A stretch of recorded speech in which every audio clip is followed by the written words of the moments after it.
Before you begin, remove the service cover. Hard disk drive assembly.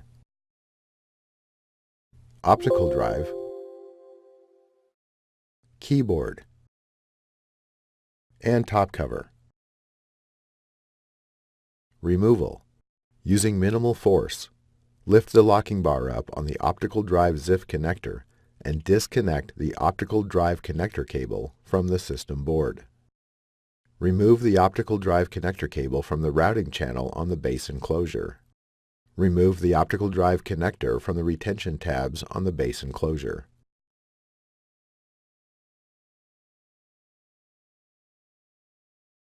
Reverse this procedure to install the optical drive connector cable. Thanks for watching. Please click subscribe for more videos and weekly updates.